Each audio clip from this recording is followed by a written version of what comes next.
విహారీ గారు, ఏంటి కనక మహాలక్ష్మి? మీరు మంచినీళ్ళు తాగడానికి కూడా ఎందుకంత ఆలోచిస్తున్నారు? అసలు మీకేమైంది? నాకేమవుతుంది, నేను బానే ఉన్నాను కదా. లేదు, ఏదో విషయం గురించి ఆలోచిస్తున్నారు. అందులో భాగంగానే మంచినీళ్ళు కూడా తాగకుండా పక్కన పెట్టేశారు. మీరు మంచినీళ్ళు కూడా తాగకపోవడానికి ఏమైనా కారణం ఉందా?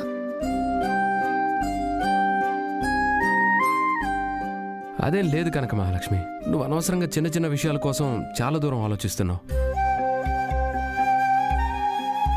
విహారీ గారు ఏదో విషయం దాస్తున్నారు. ఏంటో బయటికి చెప్పడం లేదు. ఏమై ఉంటుంది? ప్రతి భర్త ఈరోజు అమ్మవారి ముందు చేతికి కంకణం కట్టుకొని భార్య కోసం 24 గంటల పాటు ఉపవాసం చేస్తాడు. ఆ సమయంలో పచ్చి గంగ కూడా ముట్టుకోకూడదు. అలా చేస్తే తన భార్యకి మంచి జరుగుతుందని ఆ భర్త నమ్మకం. మీరు కూడా మీ భార్య కోసం చేస్తే బాగుంటుంది బాబు.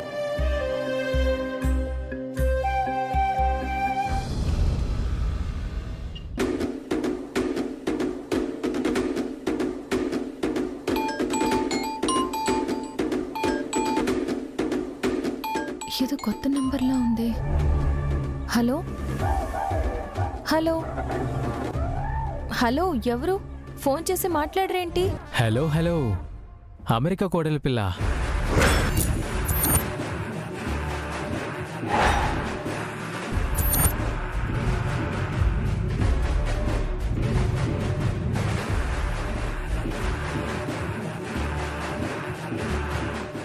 ఎవరు మాట్లాడేది? నీకొక అందమైన జీవితం ఇచ్చిన వాణ్ణి,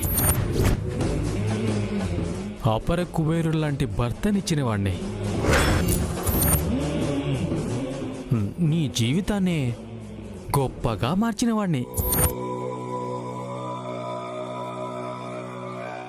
ప్రకాష్? అబ్బో, పల్లెటూరి దానివైనా పొర్రెలో తెలివితేటలు బాగానే ఉన్నాయే. ఎందుకురా నాకు ఫోన్ చేసావు? ఏయ్ కనక మహాలక్ష్మి, నోరు కాస్త అదుపులో పెట్టుకో. కాస్త మర్యాదగా మాట్లాడడం నేర్చుకో. నీకు మర్యాద ఇచ్చేదేంట్రా? మనుషుల జీవితాలతో ఆడుకునేవాడివి, మనుషుల సంతోషాలకి పాడి కట్టేవాడివి. నీలాంటి వాడికి మర్యాద ఇచ్చి మాట్లాడాలా? ఏయ్, నీకు ఇష్టం లేకపోయినా నాకు మర్యాద ఇచ్చి తీరాలి. రే, నీకు నా మీద పట్టరాని కోపం తన్నుకొచ్చినా నన్ను గౌరవించే తీరాలి. ఎందుకంటే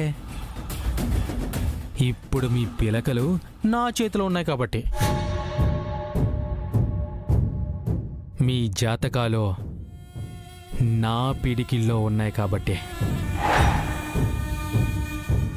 అదేంటే ఇప్పటివరకు గైగయమంటూ లేచిన్నోరు సడన్గా ఇప్పుడు మోగబోయిందేంటో? రై రైమంటూ వదిలిన మాటల తోటాలు ఇప్పుడు తొస్సుమన్నా ఎందుకో? చూడు, కనిపించకుండా పోయిన ప్రకాష్ హఠాత్తుగా కనిపించాడు. వాడిని ఎలా అయినా పట్టేసుకోవచ్చు అని నువ్వు విహారీ కలిసి ఏవేవో ప్లాన్లు వేసుకుంటున్నారేమో. మీ ప్లాన్ల వల్ల, ప్రణాళికల వల్ల ఎలాంటి ఉపయోగమూ ఉండదు. ఎందుకంటే ఇకపై మిమ్మల్ని ఆడించేది, మీతో ఆడుకునేది ఈ ప్రకాష్ కాబట్టి.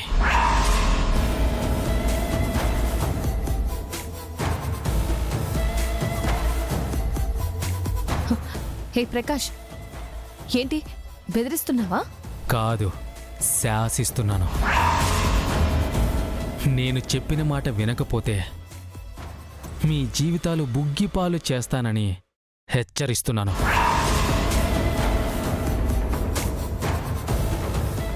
ఈ పాటికే టెన్షన్తో నీకు చెమటలు పట్టాలి. ఎందుకంటే నా మీద నీ నోరు లేచిన, ఆ విహారీ చెయ్యి లేచిన, నా పిడికిట్లో ఉన్న మీ జాతకాలు బయటకొస్తాయి. నా గుండెల్లో ఉన్న నిజాలు బట్టబయలవుతాయి. ఛ! నువ్వు విహారీతో పాటు అమెరికా వెళ్ళిపోయి హాయిగా బ్రతుకుతున్నానని అబద్ధం చెబుతూ విహారీ ఇంట్లోనే ఒక పని మనిషిగా బ్రతుకుతున్నావన్న నిజం మీ నాన్నకు చేరుతుంది. నువ్వు విహారీ అగ్నిసాక్షిగా పెళ్లి చేసుకున్నారు అనే న్యూస్ ఆ విహారీ ఇంట్లో మీ పెళ్లి సీడీ రూపంలో ప్రత్యక్షమవుతుంది.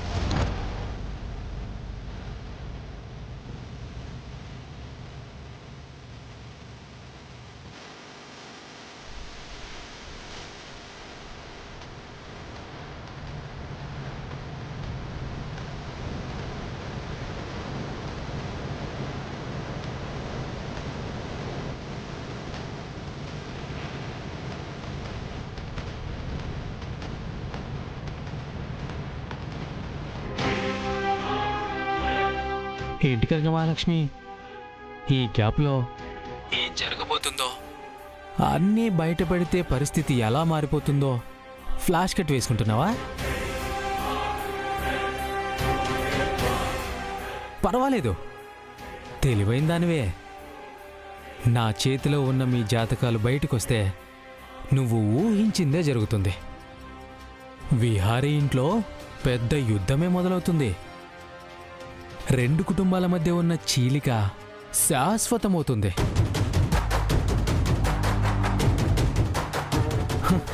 మీ నాన్న గుండె బద్దలవుతుంది. మీ అమ్మ ఒంటరిదవుతుంది.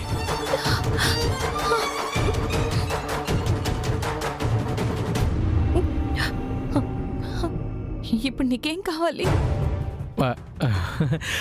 నువ్వు తెలివైందనివే కనుక మహాలక్ష్మి. అందుకే సాగదీయకుండా సరాసరి పాయింట్కి వచ్చేసావు.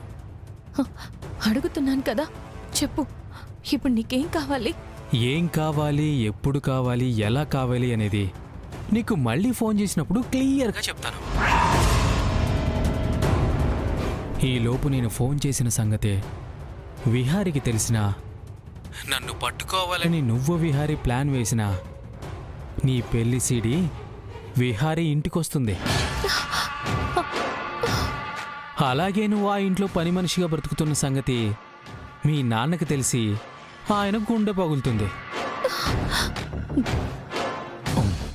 నువ్వు తెలివైందని కనుక మహాలక్ష్మి, అలాంటివి జరగనివ్వవులే.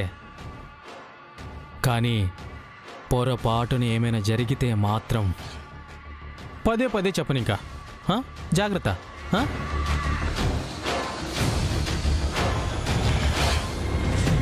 Hello hello hello Prakash, hello.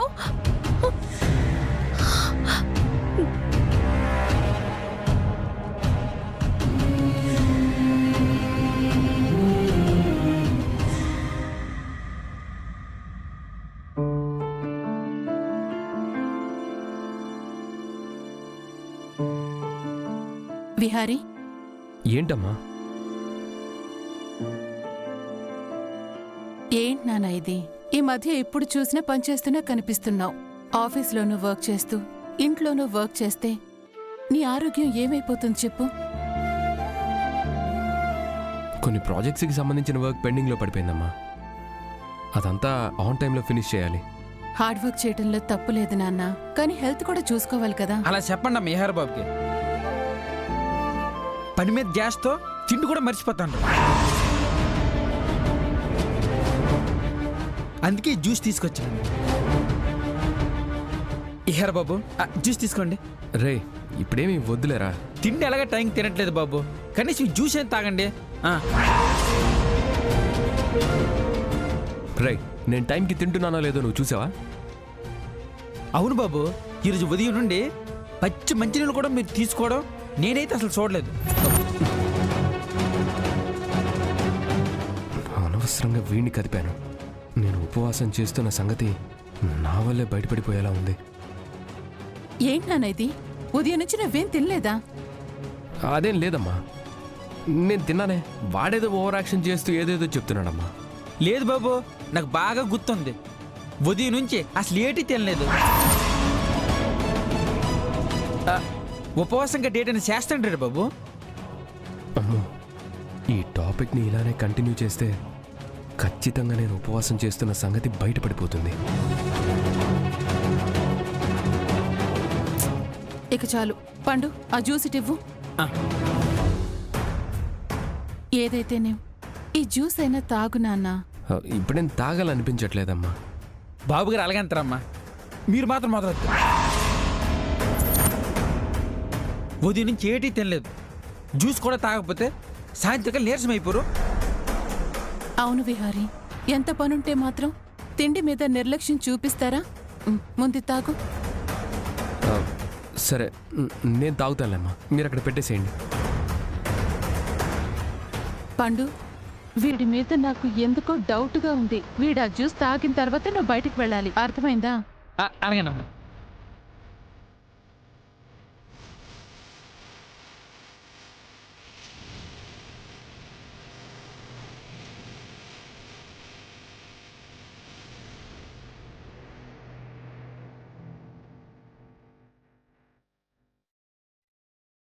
ఏంట్రా, నీకు స్పెషల్గా ఉన్నా చెప్పాలా? వెళ్ళరా. మీరు జ్యూస్ తాగితే వెళ్తాను బాబు, అప్పటి వరకు నేను వెళ్ళను. ల్యాప్టాప్లో దూరిన వైరస్ లాగా పోనంటే పోనని మొండికేస్తున్నావేంట్రా? రై, దయచేసి నువ్వు వెళ్ళరా, నేను తాగుతానులేరా. పక్కగా తాగుతాడు కదా బాబు. అరే, పక్కాగా తాగుతానులేరా, నువ్వు వెళ్ళరా. ఇహరి బాబు గారు ఏదో దాస్తాండ్రు, కావాలని ఉదయం నుంచి తిండి కూడా తినలేదు, ఇప్పుడు ఈ జ్యూస్ కూడా తాగనంతండ్రు. ఈ మ్యాటర్ ఏటో క్లియర్గా కొనుక్కోవాలి. బాబు పక్క తాగుతారు కదా.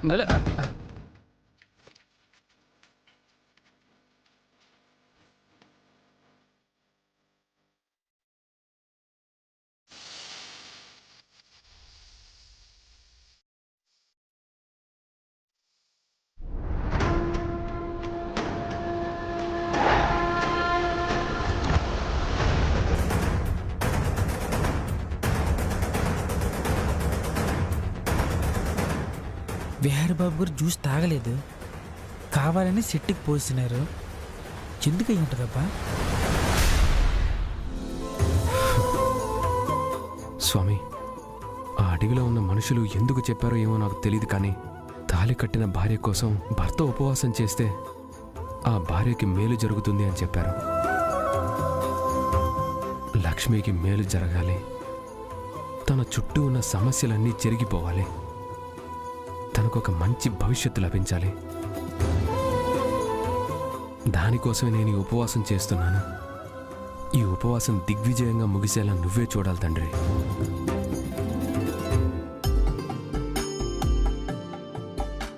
ఏంటి, విహారీ బాబు గారు లక్ష్మమ్మ కోసం ఉపవాసం చేస్తాండ్రా? అయితే విహారీ బాబు గారు గుండెల్లో కూడా భీమగంటలు మోగుతున్నాయి. ఈ విషయం వెంటనే లక్ష్మమ్మకి చెప్పాలి.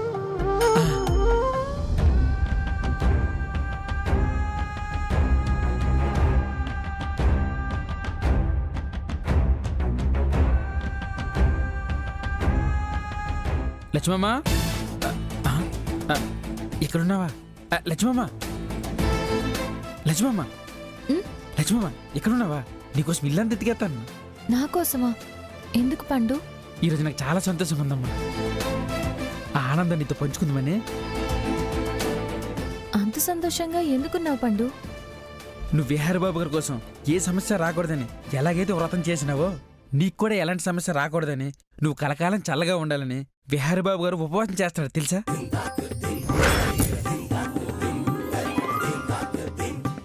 లక్ష్మికి మేలు జరగాలి, తన చుట్టూ ఉన్న సమస్యలన్నీ చెరిగిపోవాలి, తనకు ఒక మంచి భవిష్యత్తు లభించాలి. దానికోసమే నేను ఈ ఉపవాసం చేస్తున్నాను. ఏం మాట్లాడుతున్నావు పండు? నిజమే చెప్తున్నాను లక్ష్మమ్మ, విహారీ బాబు గారు నీకోసం ఉపవాసం చేస్తాను.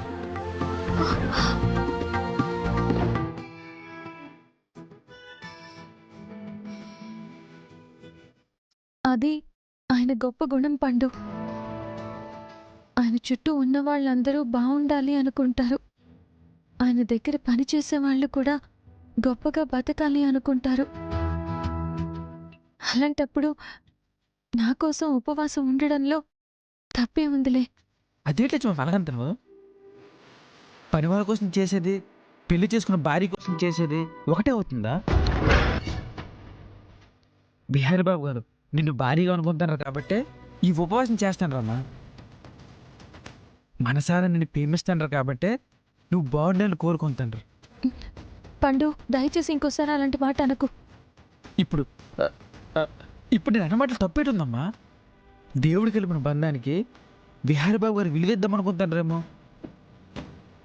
ఇప్పుడు నీ మెడలో కట్టిన తాలికి గౌరవం ఇవ్వాలనిపించిందేమో. అందుకే ఇక శాశ్వతంగా నిన్నే తన జీవితంలో భారీగా ఉండాలని కోరుకుంటాను.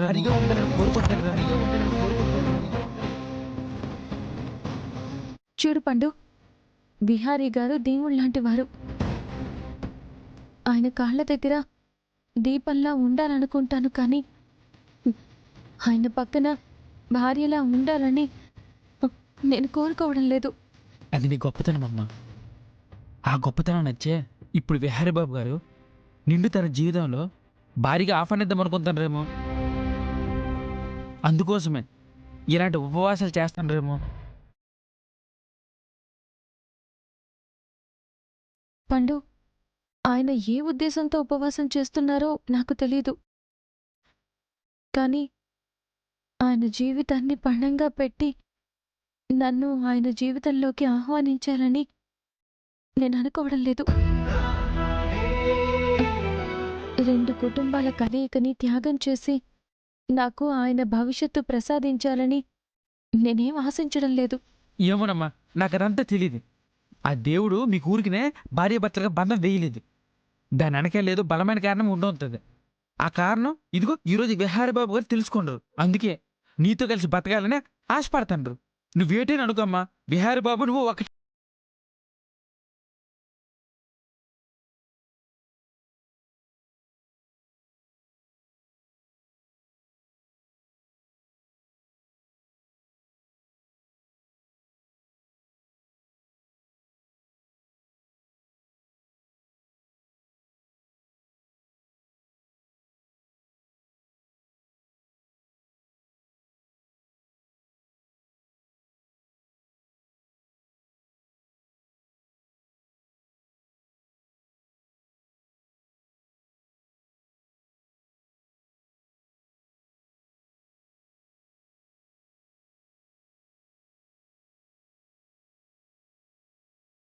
నేను మొత్తం విన్నాను.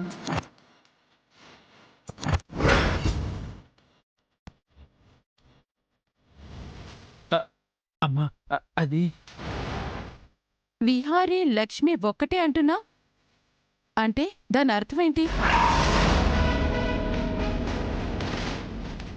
అమ్మయ్యా, అంటే మొత్తం వెళ్ళేదన్నమాట. నిన్నే పండు అడిగేది, లక్ష్మి విహారీ ఒక్కటే అవ్వడమేంటి? అదేనమ్మా, బిహారీ బాబు గారు అందరితో మంచిగా నడుచుకుంటారు. లక్ష్మమ్మ కూడా అందరితో మంచిగా నడుచుకుంటుంది. బిహారీ బాబు గారు ఎవరిని నొప్పించరు. లక్ష్మమ్మ కూడా ఎవరిని నొప్పించదు. ఈ గుణాలన్నింటిలోనూ ఇద్దరు ఒకలాగా ఉంటారు కదా, అందుకే ఇద్దరు ఒకటే అన్నాను. ఓ, నువ్వన్నది ఆ అర్థంతోనా?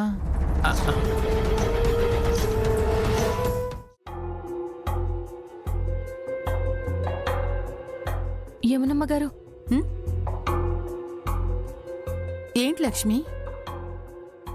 ఎందుకమ్మగారు మీరు అదోలా ఉన్నారు? ఏమైంది?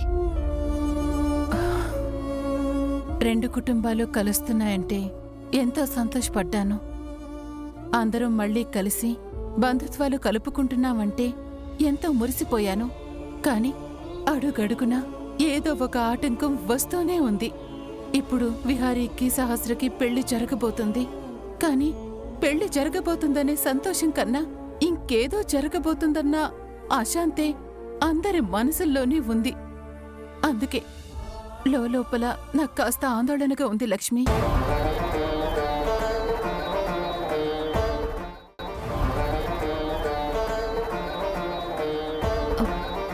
మీరు ఎక్కువగా ఆలోచించకండి యమునమ్మ, అన్నీ అవే సర్దుకుంటాయి. ఆ ఆశతోనే ఎదురు చూస్తున్నాను.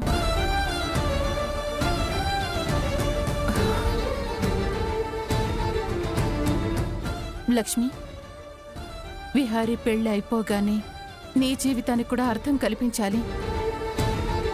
నీ భవిష్యత్తుకు కూడా ఒక మంచి మార్గం వెయ్యాలి.